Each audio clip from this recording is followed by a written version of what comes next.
Bab 6. Dunia setelah tanggal 11 September tahun 2001. Saya yakin saya bukan satu-satunya yang telah diingatkan beberapa bulan lalu oleh kata-kata bijak dari salah satu figur Amerika Serikat paling mengesankan abad ke-20, seorang pecinta damai radikal, A.J. Muste. Saat Amerika Serikat memasuki kancah Perang Dunia II, 60 tahun yang lalu, ia memprediksi dengan ketepatan yang patut diperhitungkan bahwa garis batas dunia akan muncul setelah kemenangan Amerika Serikat, dan tak lama kemudian, ia mengamati bahwa masalah setelah perang adalah dengan sang pemenang. Ia pikir ia baru saja membuktikan bahwa perang dan kekerasan terbayar. Siapa yang kini akan memberinya pelajaran? Begitu banyak orang di seluruh dunia yang dipaksa belajar makna pahit kata-kata tersebut. Kekuasaan digunakan dengan bijak dan baik untuk menghancurkan kejahatan hanya ada di dongeng, cerita anak, dan jurnal pendapat orang-orang terpelajar. Dunia yang sebenarnya memberi pelajaran yang sangat berbeda, dan hanya butuh ketidaktahuan yang disengaja supaya gagal menerima pelajaran-pelajaran itu. Sayangnya, semua itu menjadi tema-tema utama dalam sejarah. Dalam kajian pembentukan negara-negara Eropa, Charles Tilly menyebutkan dengan cukup tepat bahwa lebih dari 100 tahun terakhir, perang telah menjadi kegiatan yang paling dominan di negara-negara Eropa. Untuk sebuah alasan yang sangat disayangkan, fakta utama yang begitu tragis ini sederhana, kursi atau pemaksaan berhasil. Mereka yang memasukkan pasukan-pasukan penting ke dalam sekutunya memperoleh kepatuhan, dan dari kepatuhan itu ada banyak keuntungan uang, barang, rasa hormat, akses kesenangan yang tidak diperuntukkan untuk orang-orang yang kurang berkuasa. Semua itu sangat dekat dengan kebenaran mutlak sejarah, yang telah dipelajari sebagian besar orang di dunia dengan cara yang sangat tidak mengenakan. Rasa hormat umumnya termasuk sambutan hangat kelas-kelas terpelajar. Banyaknya alat kekerasan untuk menghancurkan musuh-musuh tak berdaya dengan tak kenal hukum cenderung memenangkan kekaguman khusus, dan juga supaya wajar, sebuah demonstrasi kebaikan harus juga dekat dengan universal historis budaya. Seiring dengan kemenangan mudah atas musuh-musuh tak berdaya adalah kebiasaan memilih kekerasan dibanding cara-cara damai. Lainnya adalah mendahulukan bertindak tanpa otoritas. Penjelmaan Tuhan yang datang ke dunia sebagai manusia sempurna dengan misi membinasakan kejahatan dari dunia tidak membutuhkan otorisasi yang lebih tinggi. Apa yang benar dari kisah epik Indian sejak ratusan tahun lalu ditiru hari ini? Pilihan untuk menggunakan kekerasan dan penolakan otorisasi telah menjadi unsur-unsur dari kekuasaan besar dan tak bisa dilawan sejak puluhan tahun lalu, serta menghancurkan musuh-musuh yang lebih lemah ini sejalan dengan rekomendasi-rekomendasi kebijakan. Ketika pemerintahan Bush kali pertama bekerja, pemerintah tersebut menjalankan sebuah tinjauan kebijakan keamanan nasional yang berhubungan dengan ancaman-ancaman dunia ketiga. Bagian-bagian tinjauan itu bocor ke media selama masa Perang Teluk. Tinjauan tersebut menyimpulkan bahwa jika Amerika Serikat menghadapi musuh-musuh yang jauh lebih lemah, yang tentu saja paling baik memilih untuk berperang, tantangan kita tidak semata menyerang mereka, tetapi menyerang mereka dengan jelas dan cepat. Hasil lainnya bisa memalukan dan mengobrol dukungan politik. Dengan hancurnya pencegah satu-satunya beberapa bulan kemudian, tak aneh lagi kalau kesimpulan-kesimpulan yang kemudian muncul menjadi lebih mantap. Itu semua saya pikir adalah beberapa pertimbangan bagi kita, ketika merenungkan dunia setelah tanggal 11 September. Apapun penilaian mengenai kejadian-kejadian beberapa minggu terakhir, jika kita ingin mencapai penilaian yang masuk akal mengenai apa yang ada di depan, kita harus hati-hati mengikuti beberapa faktor penting. Di antaranya, 1. Premis-premis yang mendasari keputusan-keputusan kebijakan. 2. Akar-akar dalam institusi dan doktrin yang stabil di sejarah yang paling baru, sampai pada keterlibatan para pembuat keputusan yang sama. 3. Cara-cara menerjemahkan kebijakan tersebut ke dalam tindakan-tindakan khusus. Saya ingin mengungkapkan beberapa hal mengenai setiap topik tersebut. Milenium baru dengan cepat menghasilkan dua kejahatan baru yang mengerikan, yang ditambahkan ke dalam catatan suram yang terus berlangsung. Yang pertama adalah serangan teroris tanggal 11 September. Yang kedua, tanggapan terhadap serangan tersebut, yang tentu saja memakan korban nyawa-nyawa orang tak berdosa lebih banyak lagi, yaitu warga negara Afghanistan, korban sebenarnya dari orang-orang yang dicurigai menjadi pelaku kejahatan tanggal 11 September. Saya akan menganggap bahwa pelaku itu adalah Osama bin Laden dan jaringan Al-Qaeda-nya. Sebenarnya, sudah ada tersangka utama sejak awal, meskipun hanya ada sedikit bukti terpercaya yang ada dibanding yang seharusnya dalam penyelidikan-penyelidikan intensif yang dilakukan oleh intelijensi kekuasaan-kekuasaan besar. Jaringan-jaringan perlawanan tanpa pemimpin ini, seperti sebutan mereka, bukanlah sebuah masalah yang mudah diselesaikan. Sialnya, kedua kasus kejahatan itu dianggap benar dan adil bahkan terpuji, dalam kerangka doktrinal pelaku. Dan faktanya dibenarkan hampir sama. Bin Laden menyatakan bahwa kekerasan itu dibenarkan dalam sebuah tindakan pembelaan diri melawan orang kafir yang menyerbu dan menjajah tanah-tanah kaum muslim, serta melawan pemerintah-pemerintah kejam dan korup yang mereka dukung di sana. Kata-kata senada tersebar di kawasan tersebut bahkan di antara mereka yang tak menyukai dan takut kepadanya. Bush dan Blair juga menyatakan, dalam kata-kata yang hampir sama, bahwa kekerasan dibenarkan untuk mengusir kejahatan dari tanah kami. Pernyataan tersebut tidak sepenuhnya sama. Ketika Bin Laden mengatakan tanah kami, ia merujuk pada tanah-tanah kaum muslim, Arab Saudi, Mesir, Cekoslovakia, Bosnia, Kashmir, dan lainnya.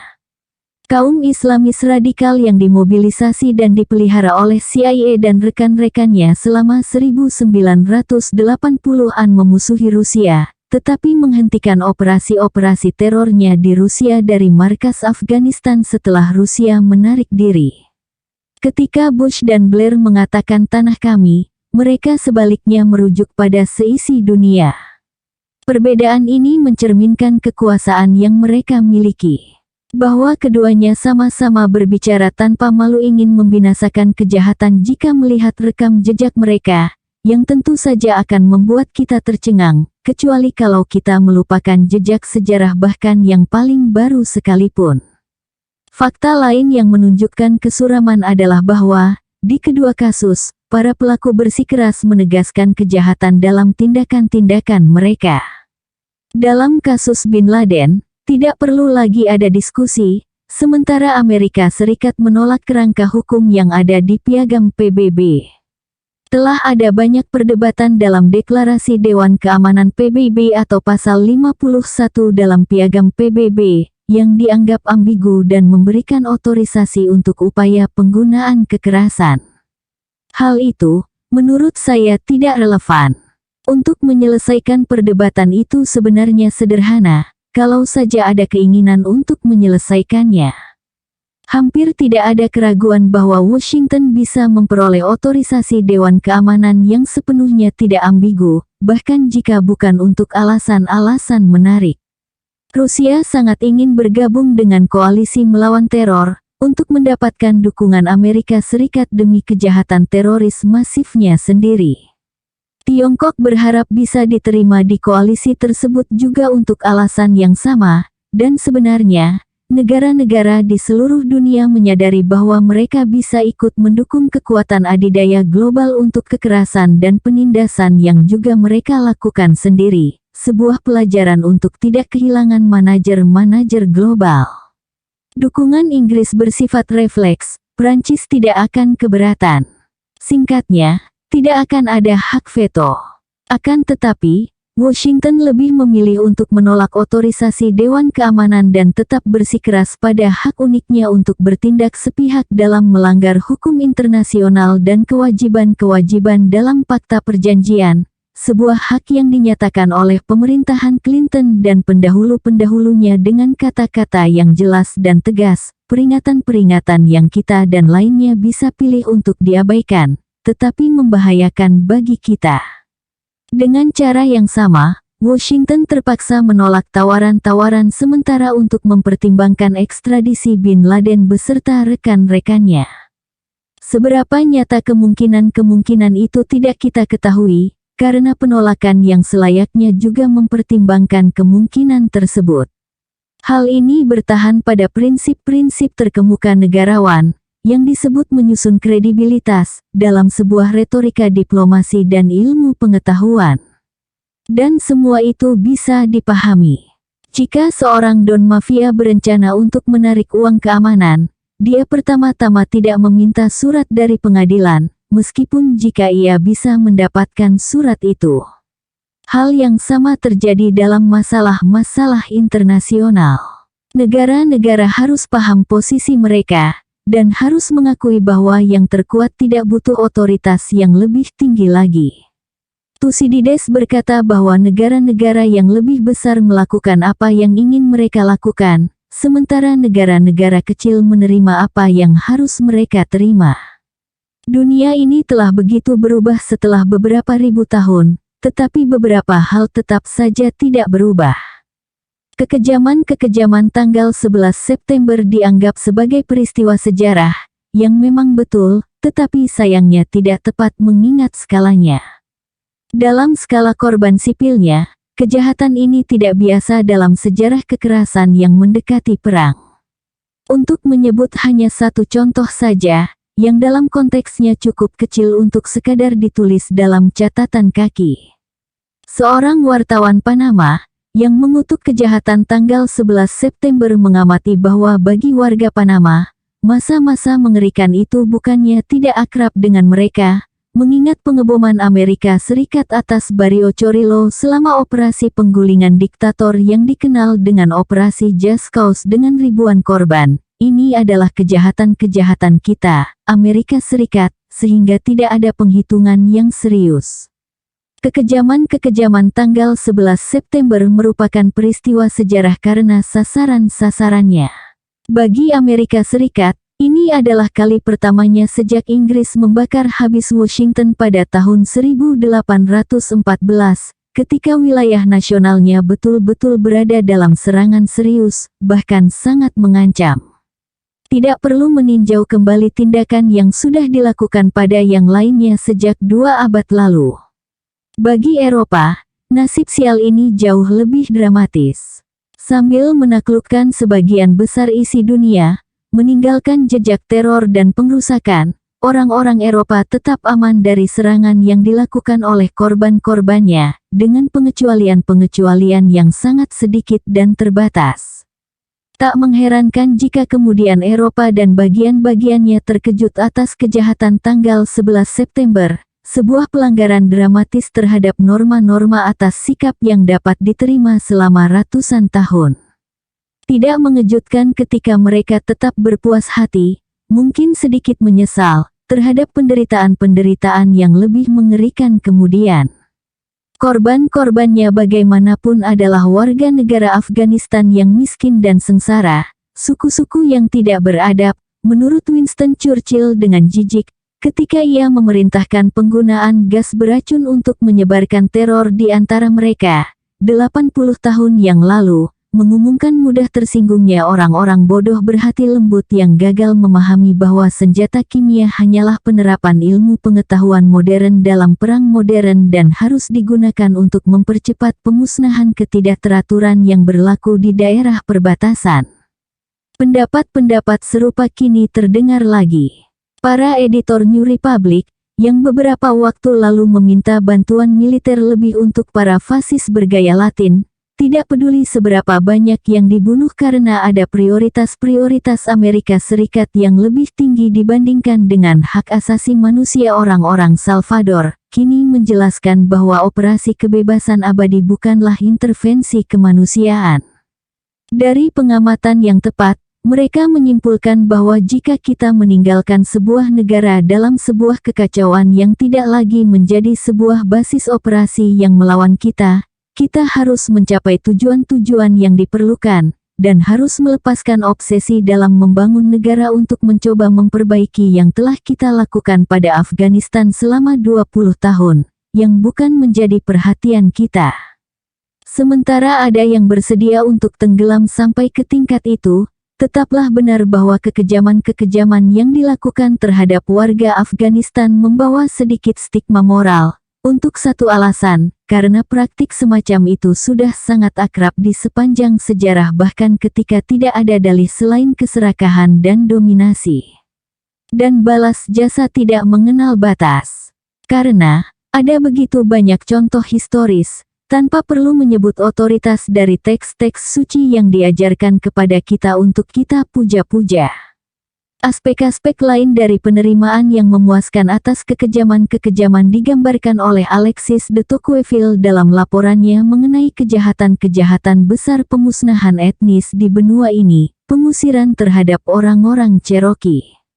Ia sangat tertarik mengetahui bahwa Amerika tidak hanya mampu memusnahkan ras Indian setelah mencabut hak-haknya, tetapi juga melakukannya dengan gembira, tenang, sesuai hukum, penuh kemanusiaan, tanpa menumpahkan darah, dan tanpa melanggar satupun prinsip moral di mata dunia.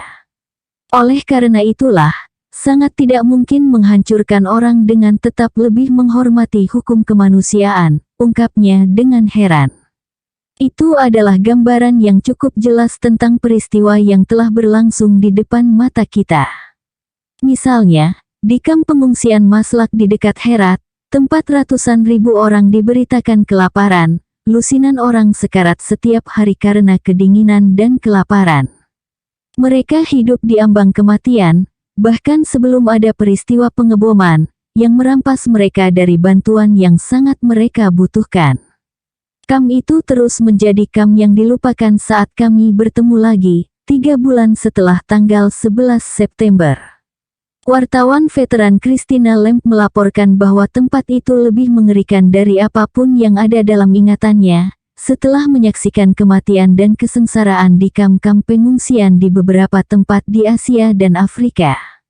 Sebulan kemudian, jumlah korban meninggal yang dilaporkan telah meningkat 2 kali lipat sampai angka 100 korban per hari dan petugas penyalur bantuan memperingatkan bahwa kamp tersebut berada di tepi jurang bencana kemanusiaan seperti Ethiopia. Ketika jumlah para pengungsi di kamp tersebut terus meningkat, diperkirakan 3/4 dari populasi tersebut sejak September. Penghancuran hidup ini tidak terdengar dan kebanyakan tidak terlihat, dan dengan mudah orang memilih untuk tetap melupakannya. Pandangan yang lebih menyebalkan adalah penyangkalan ini, atau lebih buruk lagi bahkan ejekan, terhadap upaya-upaya untuk membawa tragedi-tragedi ini supaya bisa dilihat banyak orang sehingga tekanan-tekanan terhadap mereka bisa mengurangi rasa sakit mereka.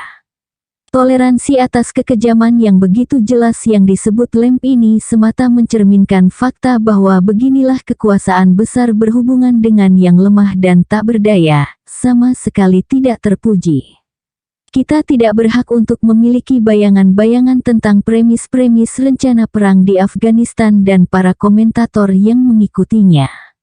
Itu semua didasarkan oleh sebuah dugaan yang tidak bisa dibandingkan lagi bahwa ancaman pengeboman, lalu pelaksanaan pengeboman, akan meningkatkan angka risiko kematian warga Afghanistan karena kelaparan, penyakit, dan tidak adanya perlindungan. Pers memberitakan dengan begitu lemah lembut bahwa angka-angka tersebut mungkin meningkat sampai 50%, kira-kira mencapai 7,5 juta orang, tambahan untuk 2,5 juta orang. Tidak ada komentar yang datang dari laporan bahwa Washington telah meminta dari Pakistan pemusnahan rombongan truk yang membawa persediaan makanan dan lainnya untuk warga sipil Afghanistan. Jutaan dari mereka sudah diambang kelaparan. Permohonan untuk menghentikan pengeboman sehingga pengiriman makanan dan bantuan lainnya bisa lebih mudah ditolak tanpa komentar apa-apa, bahkan kebanyakan tanpa laporan apapun. Semua ini datang dari petinggi-petinggi PBB, agensi yang membawa bantuan, dan lainnya yang memang ada di posisi mengetahui informasi tersebut. Para ahli Afghanistan setuju memberikan peringatan bahwa penarikan sukarelawan dan pengurangan penyediaan makanan akan mengakibatkan jutaan warga Afghanistan berisiko mati kelaparan. Akhir September, Organisasi Pangan dan Pertanian PBB telah memperingatkan bahwa lebih dari 7 juta orang akan mengalami kelaparan jika aksi militer yang mengancam dilakukan, dan setelah pengeboman dimulai, mereka juga menyatakan bahwa ancaman kehancuran kemanusiaan sangat mengerikan, dan bahwa pengeboman telah merusak tanaman yang menyediakan 80% persediaan bahan pangan, sehingga akibatnya pada tahun depan bisa lebih mengerikan lagi. Kita tidak tahu yang akan terjadi kemudian.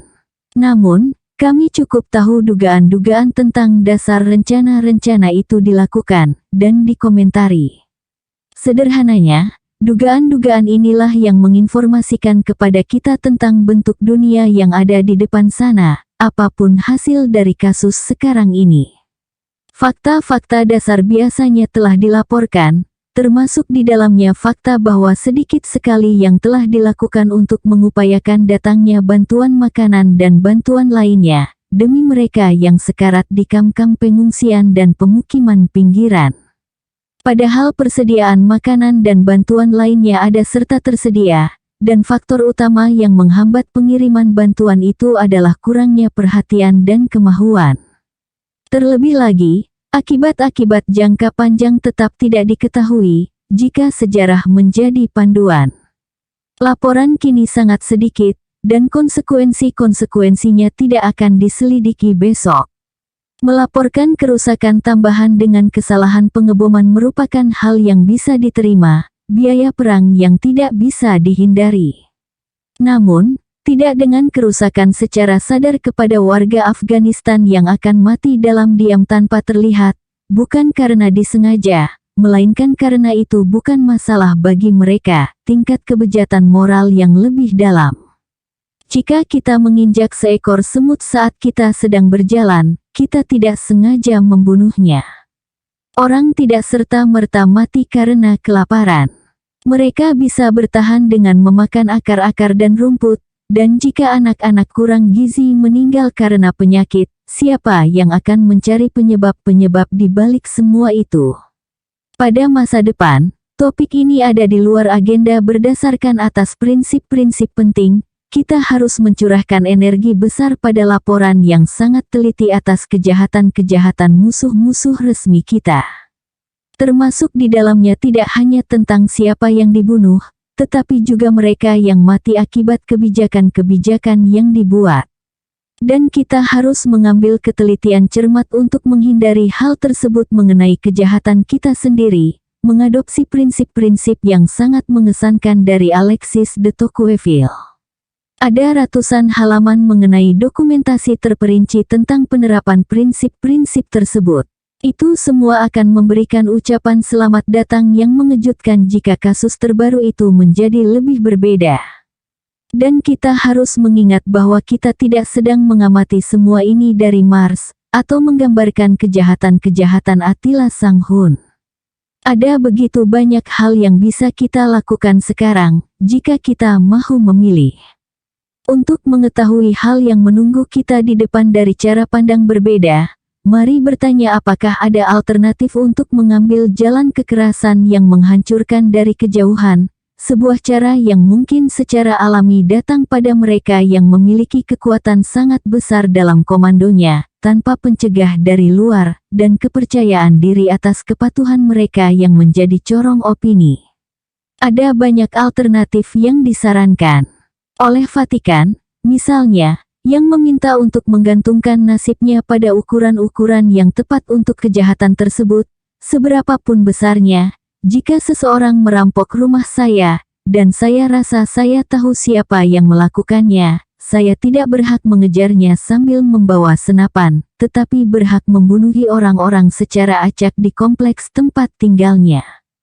Atau oleh sejarawan militer terkenal, Michael Howard, yang mengirimkan serangan tajam dalam pengeboman atas Afghanistan pada tanggal 30 Oktober, tidak bisa disebut sukses atau gagal, tetapi perencanaannya apa yang dibutuhkan adalah operasi-operasi panjang dengan kekuatan pasukan polisi dan intelijen, yakni sebuah operasi polisi yang dilakukan di bawah lindungan PBB atas nama komunitas internasional secara keseluruhan, melawan sebuah konspirasi kejahatan yang anggotanya harus diburu dan dibawa ke hadapan Mahkamah Internasional.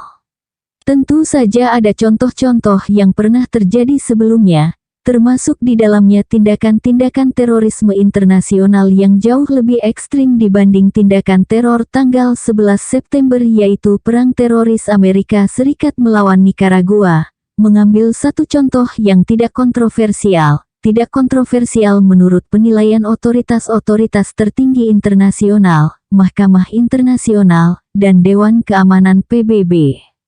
Upaya-upaya Nikaragua untuk melakukan langkah-langkah hukum gagal, di dunia yang dikuasai oleh kekerasan, tetapi tak seorang pun akan merintangi Amerika Serikat jika memilih mengikuti langkah hukum. Bisakah tujuan-tujuan untuk menahan dan menghukum pelaku dicapai tanpa kekerasan? Mungkin saja. Kita tidak tahu apakah tawaran-tawaran Taliban untuk mendiskusikan penyerahan tawanan itu serius, karena mereka sudah dihilangkan untuk alasan-alasan yang sudah disebutkan. Hal yang sama tentang tujuan perang yang ditambahkan sebagai renungan segera setelah pengeboman dimulai, menggulingkan rezim Taliban. Tak diragukan lagi ini akan menjadi prioritas yang tinggi bagi kebanyakan warga Afghanistan, dan hal yang sama juga terjadi kepada banyak orang lain di seluruh dunia yang sengsara di bawah rezim-rezim bengis dan penindasan yang sangat buruk. Pertanyaan-pertanyaan mengenai taktik dan keampuhan, apakah ada langkah-langkah yang bisa diambil untuk mencapai tujuan-tujuan terakhir itu? Jelasnya penyelidikan harus dimulai dengan orang-orang Afghanistan, apa sikap dan pendapat mereka. Untuk menentukan pandangan-pandangan mereka jelas merupakan hal yang sulit, tentu saja, tetapi tidak mustahil secara keseluruhan. Ada banyak cara masuk akal yang bisa dilakukan. Kita bisa mulai dengan berkumpulnya 1.000 pemimpin Afghanistan di Peshawar pada akhir Oktober. Beberapa dari mereka adalah orang buangan atau pengasingan. Beberapa melakukan perjalanan melewati perbatasan sampai Afghanistan, semuanya bertekad untuk menggulingkan rezim Taliban. Itu memperlihatkan persatuan di antara tetua-tetua suku, cendekiawan-cendekiawan Muslim, politisi-politisi, dan mantan pemimpin-pemimpin gerilyawan yang sangat jarang terjadi, menurut laporan New York Times. Mereka bersepakat mendesak Amerika Serikat untuk menghentikan serangan-serangan udara, memohon media internasional untuk menuliskan permintaan mereka agar mengakhiri pengeboman terhadap orang-orang tak berdosa, dan meminta Amerika Serikat untuk mengakhiri pengeboman di Afghanistan. Mereka mendesak agar langkah-langkah lain dilakukan untuk menggulingkan rezim Taliban yang dibenci, sebuah tujuan yang mereka percaya bisa dicapai tanpa pembantaian dan perusakan. Pesan serupa disampaikan oleh pemimpin oposisi Afghanistan, Abdul Haq, yang sangat dihormati di Washington. Tepat sebelum ia memasuki Afghanistan, yang kelihatannya tanpa dukungan Amerika Serikat, dan akhirnya ditangkap serta dibunuh, ia mengecam pengeboman dan mengkritik Amerika Serikat karena menolak mendukung upaya-upayanya dan yang lainnya untuk menciptakan sebuah revolusi di dalam Taliban. Pengeboman itu merupakan sebuah kemunduran besar untuk upaya-upaya tersebut, ucapnya. Ia melaporkan kontak-kontak dengan pemimpin tingkat 2 Taliban, dan para tetua suku yang merupakan mantan mujahidin, dan mendiskusikan agar upaya-upaya itu bisa dilakukan, serta menghubungi Washington untuk membantu mereka dengan pendanaan dan dukungan lainnya, selain merusaknya dengan bom. Menurut Abdul Haq, Amerika Serikat sedang berusaha menunjukkan kekuatannya, mencetak kemenangan dan menakuti setiap orang di dunia. Mereka tidak peduli dengan penderitaan warga Afghanistan atau jumlah orang yang akan kita korbankan. Dan kita tak suka ini. Karena warga Afghanistan dibuat sengsara seperti ini sebagai balasan untuk orang-orang Arab fanatik, padahal kita semua tahu, siapa yang membawa orang-orang Arab fanatik ini masuk ke Afghanistan pada 1980-an, mempersenjatai mereka dan memberi mereka sebuah pangkalan. Amerika Serikat dan CIA lah yang membawa mereka. Dan orang-orang Amerika Serikat yang melakukan semua itu memperoleh medali serta karir yang bagus, sementara warga Afghanistan menderita selama bertahun-tahun karena orang-orang Arab serta sekutu-sekutu mereka. Kini, ketika Amerika Serikat diserang, bukannya menghukum orang-orang Amerika Serikat yang melakukan hal ini, mereka malah menghukum orang-orang Afghanistan. Apapun itu, saya pikir kata-katanya ada benarnya. Kita juga bisa melihat di mana-mana mengenai pendapat-pendapat warga Afghanistan. Ada perhatian terhadap nasib perempuan di Afghanistan. Bahkan, hal ini sampai ke ibu negara. Mungkin ini akan diikuti dengan perhatian terhadap keadaan buruk perempuan di tempat lain di Asia Tengah dan Selatan suatu hari nanti, yang sayangnya tidak begitu berbeda dengan banyak tempat seperti hidup di bawah rezim Taliban, termasuk demokrasi-demokrasi paling dinamis sekalipun. Ada banyak sumber ahli dan terpercaya mengenai hal ini, jika kita mau mencari. Dan sebuah permulaan radikal semacam itu dari praktik masa lalu setidaknya akan memberikan kredibilitas terhadap kebiadaban yang dikagumi atas praktik-praktik yang dilakukan Taliban sejak mengabdi pada tujuan-tujuan propaganda Amerika Serikat. Tentu saja, tidak akan ada orang waras yang menyarankan intervensi militer luar negeri oleh Amerika Serikat atau negara-negara lain untuk meralat hal tersebut, dan kejahatan-kejahatan buruk lainnya di negara-negara yang merupakan sekutu dan klien Amerika Serikat.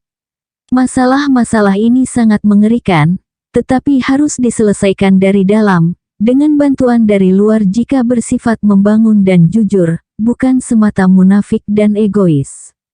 Akan tetapi, sejak perlakuan kejam terhadap perempuan-perempuan di Afghanistan memperoleh perhatian, kelihatannya sikap-sikap perempuan Afghanistan terhadap pilihan-pilihan kebijakan juga harusnya menjadi perhatian utama. Pasti akan ada beragam pendapat dan tidak mudah diselidiki. Namun, tentu saja hal itu bukannya mustahil untuk menentukan apakah para ibu di Maslak memuji pengeboman atau justru setuju dengan mereka yang mengungsi dari rumahnya ke kamp-kamp pengungsian yang menyedihkan di bawah ancaman bom, serta mengekspresikan harapan pahit bahwa bahkan orang-orang Amerika Serikat yang paling kejam sekalipun harusnya memiliki rasa kasihan kepada negara kita yang sudah hancur ini, sekaligus menahan diri dari pengeboman yang mengancam, yang sudah menyebabkan kematian dan bencana. Dan perempuan-perempuan Afghanistan memang tidak punya suara di mana-mana.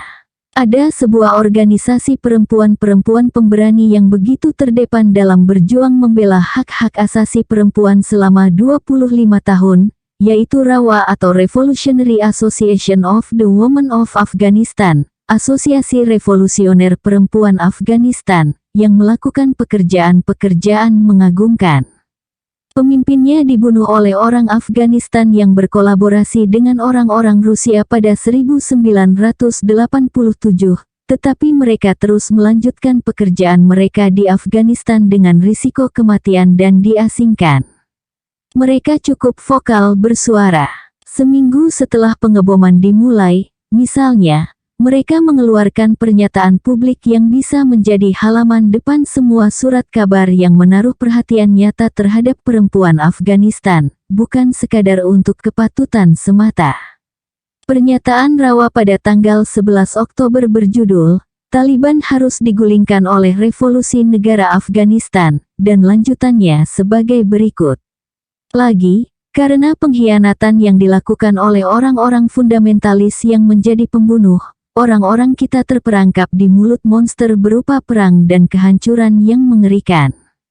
Amerika Serikat, dengan membentuk koalisi internasional melawan Osama dan kolaborator Talibannya, dan dalam pembalasan terhadap serangan teroris tanggal 11 September telah melancarkan agresi dahsyat terhadap negara kita.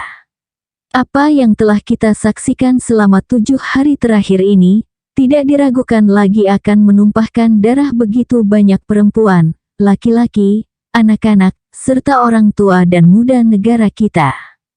Pernyataan tersebut mendesak pemusnahan wabah Taliban dan Al-Qaeda dengan revolusi total dari orang-orang Afghanistan sendiri, yang bisa mencegah terulangnya bencana yang telah menimpa negara kita. Di sebuah deklarasi lain pada tanggal 25 November, di sebuah demonstrasi organisasi-organisasi perempuan di Islamabad pada Hari Internasional Penghapusan Kekerasan Terhadap Perempuan, Rawa mengutuk Aliansi Utara yang didukung Amerika Serikat dan Rusia untuk catatan pelanggaran-pelanggaran hak asasi manusia yang seburuk Taliban dan meminta PBB untuk membantu Afghanistan, bukan Aliansi Utara. Peringatan-peringatan yang dinyatakan kembali di Konferensi Nasional Asosiasi Perempuan Demokratik seluruh India pada hari yang sama. Mungkin warga Afghanistan yang telah berjuang untuk kebebasan dan hak-hak asasi perempuan selama bertahun-tahun tidak paham betul mengenai negaranya, dan harus menyerahkan tanggung jawab masa depan negaranya kepada orang asing, yang bahkan tidak bisa meletakkan negaranya di sebuah peta dunia beberapa bulan yang lalu, bersama dengan mereka yang telah membantu menghancurkan negara itu pada masa lalu. Mungkin, tetapi itu belum jelas. Situasi ini mengingatkan kita pada Perang Irak, ketika oposisi Irak dihalangi dari media dan jurnal-jurnal pendapat, terlepas dari jurnal-jurnal yang tak sepakat di antaranya. Mereka menentang keras kampanye pengeboman Amerika Serikat terhadap Irak, dan menuduh Amerika Serikat yang memilih diktator militer untuk menggulingkan Saddam melalui revolusi internal, sebagaimana yang diakui secara publik. Ketika Bush kembali berkolaborasi dengan mantan teman dan sekutunya Saddam Hussein dalam melakukan kejahatan-kejahatan besar, saat Saddam dengan brutal menyerang revolusi Syiah di selatan yang mungkin bisa menggulingkan diktator pembunuh itu di bawah mata militer Amerika Serikat, yang memiliki kontrol penuh terhadap kawasan tersebut, sementara Washington menolak memberi akses bagi jenderal-jenderal Irak yang memberontak untuk merebut persenjataan. Pemerintahan Bush mengkonfirmasi bahwa tidak ada kesepakatan dengan pemimpin-pemimpin oposisi Irak. Kami rasa pertemuan politik dengan mereka tidak tepat bagi kebijakan kita saat ini, juru bicara Departemen Luar Negeri, Richard Boucher mengumumkan pada tanggal 14 Maret tahun 1991, ketika Saddam sedang membunuh pemberontak-pemberontak selatan. Itu menjadi kebijakan pemerintah yang telah lama berlaku. Hal yang sama mengenai pilihan kekerasan atas upaya diplomatik yang mungkin bisa dilakukan. Kebijakan-kebijakan yang terus berlangsung pada tahun-tahun berikutnya, sampai sekarang, dan cukup wajar untuk alasan-alasan yang sudah disebutkan oleh Abdul Haq. Cara lain yang masuk akal untuk menilai prospek masa depan adalah dengan meninjau kembali tindakan-tindakan yang dilakukan para pemimpin saat ini ketika mereka melancarkan perang pertama terhadap terorisme 20 tahun lalu. Ada begitu banyak bukti tentang pencapaian mereka di Amerika Tengah, Afrika Selatan, Timur Tengah, dan Asia Selatan, semuanya disertai retorika dan nafsu agung yang sama, yang kita dengar hari ini. Seharusnya tidak perlu ada tinjauan kembali terhadap catatan memalukan itu. Namun, hal itu membawa pelajaran-pelajaran penting tentang gambaran masa depan, dan juga fakta bahwa topik ini diabaikan dengan saksama oleh orang-orang yang memuji tindakan-tindakan saat ini dan pada masa depan, meskipun, atau mungkin karena catatan itu sangat relevan. Pada akhir dekade 1980-an yang mengerikan, penangkis dari luar terhadap kekerasan sudah tidak ada.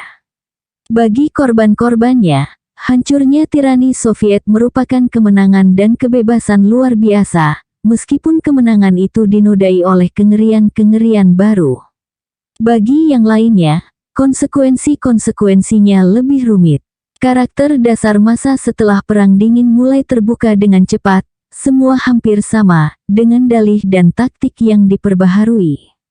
Beberapa minggu setelah runtuhnya tembok Berlin, Amerika Serikat menginvasi Panama, membunuh ratusan atau bahkan ribuan orang, melakukan veto terhadap 2 putusan Dewan Keamanan PBB, dan menculik seorang penjahat yang dipenjara di Amerika Serikat untuk kejahatan-kejahatan yang ia lakukan saat masih berada di bawah CIA sebelum akhirnya melakukan hanya satu kejahatan yang penting, ketidakpatuhan. Pola peristiwa-peristiwa itu cukup familiar, tetapi ada sedikit perbedaan. Salah satunya ditunjukkan oleh Elliot Abrams yang mengaku bersalah untuk kejahatan-kejahatan yang dilakukan ketika ia masih menjadi pegawai Departemen Luar Negeri pada masa pemerintahan Reagan, dan kini ditunjuk sebagai ahli HAM di Dewan Keamanan Nasional. Ketika invasi dimulai, ia mengomentari bahwa untuk kali pertamanya setelah bertahun-tahun, Amerika Serikat bisa melakukan serangan dengan tidak mempedulikan reaksi-reaksi Rusia. Juga ada dalih-dalih baru, intervensi ini merupakan perlindungan atau pertahanan terhadap pengedar narkoba Hispanik, bukan terhadap orang-orang Rusia yang memobilisasi di Managua, yang berjarak 2 hari perjalanan dari Harlingen, Texas.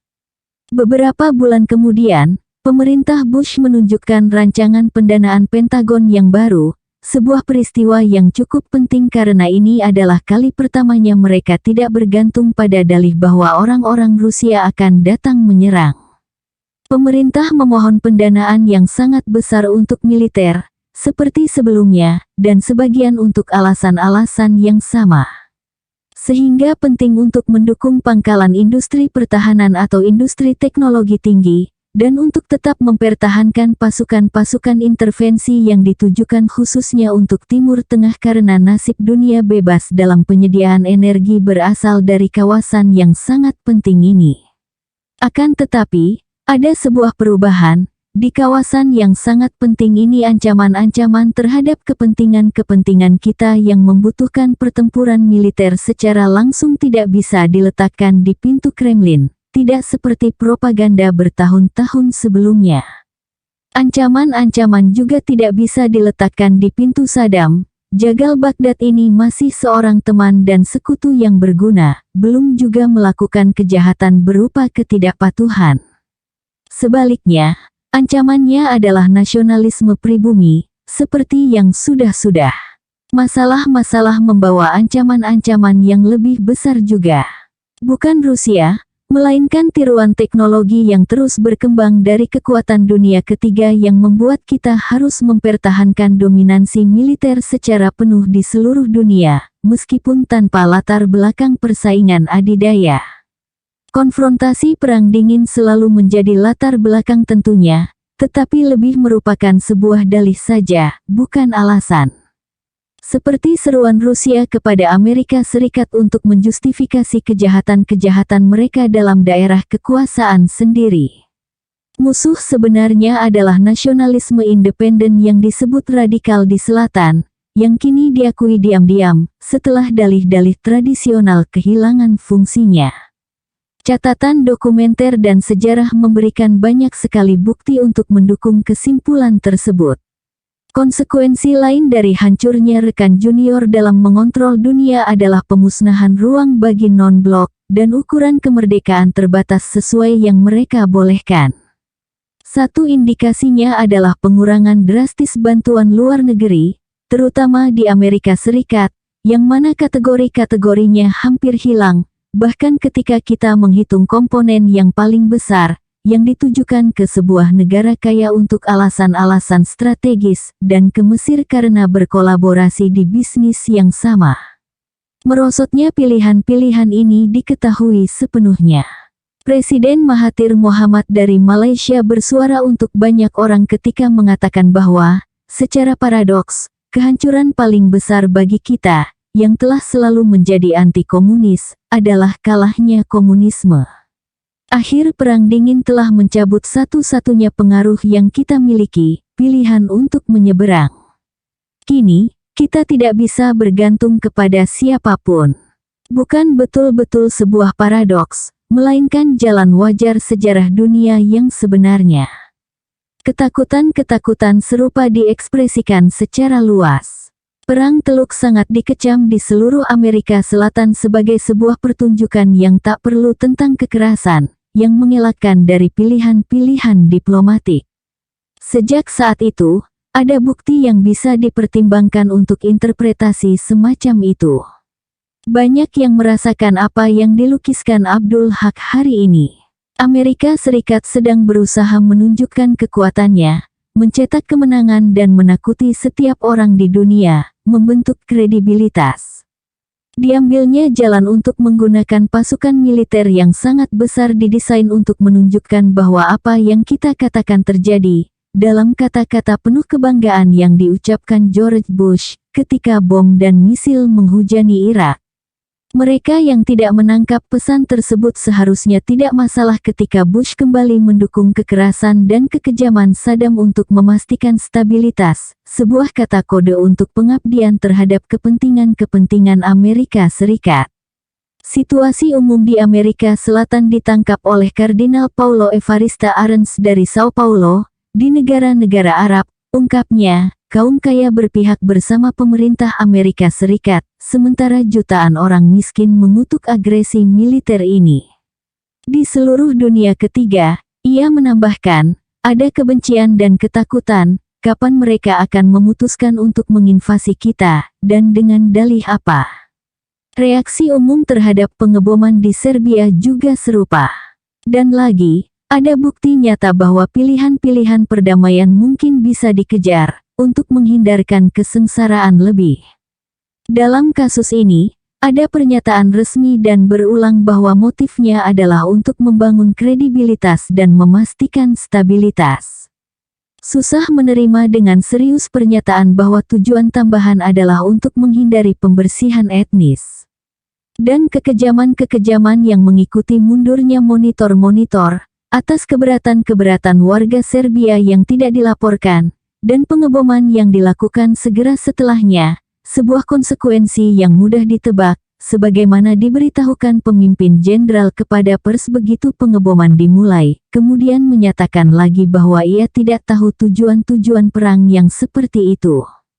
Catatan dokumen yang sangat banyak dari Departemen Luar Negeri, OSCE, pemerintah Inggris, dan sumber-sumber lain dari Barat, semakin memperkuat kesimpulan-kesimpulan tersebut.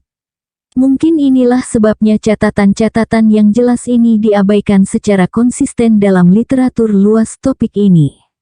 Bahkan bagi negara-negara klien yang paling loyal sekalipun, pengeboman ini dikutuk sebagai kembalinya diplomasi tradisional kapal meriam, yang ditutupi oleh kebenaran-kebenaran moralistis dalam gaya tradisional. Analis militer Israel yang dihormati, Amos Gilboa, sama sekali bukan suara yang terasing.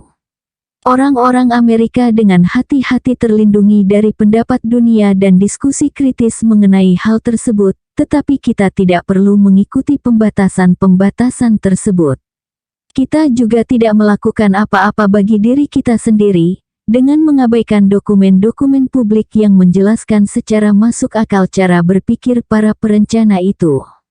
Mereka memahami betul bahwa dunia ini memiliki 3 kutub dalam istilah ekonomi, dengan kekuatan ekonomi yang susah dibandingkan di Amerika Utara, Eropa, dan Asia, tetapi secara radikal semua ini satu kutub dalam kapasitasnya mengambil jalan kekerasan dan penghancuran. Dan seharusnya tidak membuat kita terkejut saat menemukan bahwa fakta-fakta ini secara khusus masuk ke dalam perencanaan. Bahkan, sebelum tanggal 11 September Amerika Serikat telah mengeluarkan lebih banyak uang untuk pertahanan dari 15 negara yang seperti biasa, berarti penyerangan. Dan ini berada jauh di depan dalam teknologi militer yang canggih. Anggaran militer meningkat tajam setelah tanggal 11 September saat pemerintah mengeksploitasi ketakutan dan kemarahan warga untuk menggempur melalui langkah-langkah besar yang mereka tahu akan membangkitkan oposisi tanpa seruan atas patriotisme, yang tentu saja boleh diabaikan oleh mereka yang berkuasa, karena yang lainnya harus pasif dan pasrah. Termasuk di dalamnya adalah langkah-langkah untuk memperkuat otoritas negara yang berkuasa tempat konservatisme sangat dijalankan. Di antara mereka, meningkatnya pengeluaran militer untuk memperluas perbedaan antara Amerika Serikat dan yang lainnya di dunia. Di dalamnya adalah rencana-rencana untuk melanjutkan perlombaan senjata sampai ke luar angkasa, sebuah perlombaan dengan hanya satu kompetitor saja, melanggar perjanjian luar angkasa tahun 1967 dan kewajiban-kewajiban internasional lainnya. Pertahanan rudal balistik, BMD Ballistic Missile Defense, hanya sebuah komponen kecil dan bahkan ini dipahami sebagai senjata penyerang bukan semata sebuah tameng, tetapi alat yang bisa digunakan untuk menyerang. Jelas perusahaan riset RAND menggemakan bukan hanya pikiran-pikiran melainkan juga kata-kata pemerintah Tiongkok yang secara masuk akal menganggapnya sebagai senjata yang diarahkan untuk melawan mereka. Analis strategis menggambarkan program itu sebagai sebuah langkah untuk membangun hegemoni global Amerika Serikat yang merupakan kebutuhan dunia. Jelas mereka menirukan pendahulu-pendahulu mereka sebelumnya. Program-program yang jauh lebih luas mengenai militerisasi luar angkasa dijelaskan dalam dokumen-dokumen publik tingkat tinggi sebagai langkah wajar berikutnya dalam memperluas kekuasaan negara. Angkatan darat dan laut diciptakan untuk melindungi kepentingan-kepentingan komersial dan investasi, menurut Komando Luar Angkasa Clinton, dan batas selanjutnya adalah luar angkasa, untuk mengejar tujuan-tujuan yang sama. Namun, kali ini akan berbeda. Angkatan Laut Inggris bisa diserang oleh Jerman, yang akibatnya tidak perlu kita diskusikan. Kendati demikian, Amerika Serikat akan menjadi sangat kuat serta berkuasa sehingga tidak akan ada pasukan yang melawannya, begitulah yang mereka nyatakan. Dominansi besar ini penting untuk alasan-alasan teknis yang sudah diketahui bersama. Bahkan, BMD membutuhkan penghapusan senjata-senjata anti-satelit sebagai lawan potensial. Amerika Serikat lalu harus mencapai dominansi penuh, memastikan bahwa teknologi anti-satelit itu tidak akan pernah ada. Tangan besi diperlukan untuk alasan-alasan lain.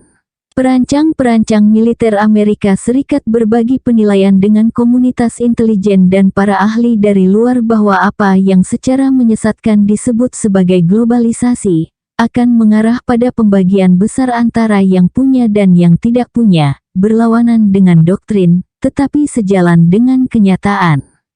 Dan penting untuk mengontrol elemen-elemen yang susah dikendalikan, dengan membangkitkan ketakutan, atau dengan penggunaan mesin pembunuh yang sangat merusak, yang diluncurkan dari luar angkasa, mungkin bertenaga nuklir dan pemicu dengan sistem kontrol otomatis, sehingga meningkatkan kemiripan dengan hal yang disebut sebagai kecelakaan normal, kesalahan-kesalahan yang tidak bisa ditebak karena semua sistem yang rumit adalah subjek. Program-program ini secara signifikan meningkatkan bahaya kerusakan yang tidak bisa dikontrol. Ini juga cukup masuk akal dalam kerangka institusi dan ideologi besar, yang mendudukkan hegemoni di atas kelangsungan hidup. Terlebih ada banyak contoh sepanjang sejarah Perang Dingin dan masa sebelumnya. Perbedaannya sekarang adalah hal yang dipertaruhkan jauh lebih besar. Jadi, tidak berlebihan untuk mengatakan bahwa keberlangsungan hidup spesies manusia berada dalam bahaya. Menurut saya, beberapa prospek realistis itu mungkin terjadi jika kecenderungan sekarang ini terus berlangsung, meskipun tidak ada alasan bagi semua itu untuk terjadi. Berita baiknya adalah bahwa sistem kekuasaan pemerintah sangat rapuh, dan mereka tahu itu. Ada upaya besar untuk memanfaatkan kesempatan sekarang untuk menerapkan program-program keras dan kurang maju dan untuk menetralkan gerakan-gerakan massa yang telah terbentuk di seluruh dunia yang belum pernah terjadi sebelumnya. Tidak ada alasan untuk menyerah pada upaya-upaya tersebut dan ada banyak alasan untuk tidak menyerah. Ada banyak pilihan yang tersedia. Yang dibutuhkan, selalu, adalah keinginan dan pengabdian untuk mencapainya.